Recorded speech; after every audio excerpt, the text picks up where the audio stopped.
আমি রাজীব, বাংলা দর্পণ টিভির পক্ষ থেকে আজকে বিশেষ একটি প্রতিবেদন আপনাদের সামনে তুলে ধরব, যেটা ভারতবর্ষের একটি অত্যন্ত উদ্বেগজনক এবং চিন্তার কারণ। সারা ভারতে বেলাগাম সিজার এবং পশ্চিমবঙ্গ সেখানে দ্বিতীয় স্থানে উঠে এসেছে।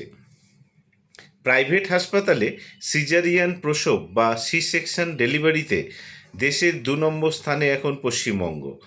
জাতীয় পরিবার কল্যাণ সমীক্ষা বা NFHS ৬ সূত্রে এই চাঞ্চল্যকর তথ্য উঠে এসেছে। প্রসঙ্গত, বাংলায় সিজারিয়ান ডেলিভারি উদ্বেগজনক হারে বাড়ছে। এই উদ্বেগের তথ্য গত কয়েক বছর বিভিন্ন আলোচনা, সেমিনার, রিপোর্টে কিন্তু উঠে আসছিল। জানা যাচ্ছে, দেশে প্রাইভেট হাসপাতালে সিজারিয়ানের হার সবচেয়ে বেশি এগিয়ে জম্মু কাশ্মীর। সেখানে বেসরকারি হাসপাতালে হওয়া প্রতি 10টি প্রসবের মধ্যে 9টি সি সেকশন মানে সিজারিয়ান। তারপরেই রয়েছে পশ্চিমবঙ্গের স্থান। এখানে প্রাইভেট হাসপাতালগুলিতে যত প্রসব হচ্ছে তার মধ্যে 88%ই সিজারিয়ান বেবিরা এখান থেকে প্রসব হচ্ছে। তৃতীয় স্থানে রয়েছে তেলেঙ্গানা, সেখানে 83.91%। অথচ সারা দেশে বেসরকারি ক্ষেত্রে সিজারিয়ান পদ্ধতিতে প্রসবের হার 54.1%। এই 3 রাজ্যেই জাতীয় গড়ের প্রায় 30%-এরও বেশি এই 3টে রাজ্যেই সিজারিয়ান বা সি সেকশন বেবি প্রসব হচ্ছে। এটা অত্যন্ত চিন্তার এবং ভয়ের কারণও বটে। কিন্তু কেন সিজারিয়ান বেবি এই যে এখন বর্তমানে এই হার বা শতাংশের হারে যে লাফিয়ে লাফিয়ে বৃদ্ধি হয়েছে, এটার কারণটা কি, সেটার দিকে আমরা একটু নজর রাখছি। প্রসূতিবিদ ও হাসপাতাল সূত্রের খবর, বাণিজ্যিক বা ব্যবসায়িক লক্ষ্য পূরণ এটার প্রধান এবং অন্যতম কারণ। সাধারণত প্রসব হতে 8 থেকে 10 ঘন্টা সময় লাগে। সেই পুরো সময়টাই একটি স্ত্রী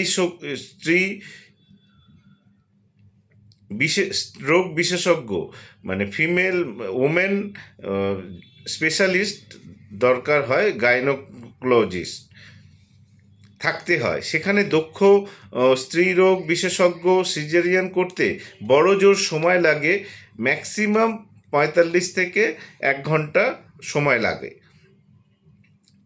অর্থাৎ স্পষ্ট একটা নর্মাল ডেলিভারি হতে সেক্ষেত্রে সময় লাগে প্রায় 7 থেকে 8 ঘন্টা বা তার বেশি সময় লাগতে পারে।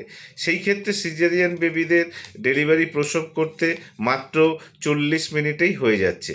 তাহলে একজন স্ত্রীরোগ বিশেষজ্ঞ চিকিৎসককে একটা নর্মাল ডেলিভারির পিছনে 8 ঘন্টা সময় অপচয় না করে সেক্ষেত্রে নর্মাল সিজারিয়ান বেবি হলে তিনি কিন্তু 8টা থেকে 10টা সিজারিয়ান বেবি অনায়াসে ডেলিভারি করে দিতে পারে। এছাড়া যেটা সবথেকে বেশি দ্বিতীয় হচ্ছে আইন আদালত ঝুট ঝামেলার ভয়। আর যেখানে প্রাইভেট এই চিকিৎসা কেন্দ্রে মানে হসপিটাল বা নার্সিংহোমে যেখানে যদি 8 থেকে 10টা ডেলিভারি নর্মাল ডেলিভারির বদলে করা হয়, সেখানে অর্থকরী দিক দিয়েও কিন্তু সেই হসপিটালগুলো বা চিকিৎসকরা লাভবান হচ্ছে। আর অন্য দিকের কারণ হচ্ছে আইন বা আদালতের যে সমস্ত ভয়গুলো রয়েছে সেগুলোর জন্য। এছাড়া সাধারণ প্রসবের সুনির্দিষ্ট সময়টি মিস হয়ে গেলে মা ও সন্তানের পক্ষে বড় বিপদ সম্মুখীন হতে হয়, এমনকি প্রাণহানিরও উদ্বেগ বা প্রাণহানিরও আশঙ্কা কিন্তু থেকেই যায়। তৃতীয়ত, দ্রুত, নিশ্চিত এবং ঝুঁকিহীন প্রসবের দিকে ঝোঁক থাকে ভাবি, মা ও পরিবারে। 12 থেকে 18 ঘন্টা লেবার রুমে থাকার ধৈর্য কম মায়েরই এখন রয়েছে। বিশিষ্ট স্ত্রীরোগ বিশেষজ্ঞরা বলছেন, নিঃসন্দেহে মাত্রাধিক সিজার হচ্ছে পশ্চিমবঙ্গে।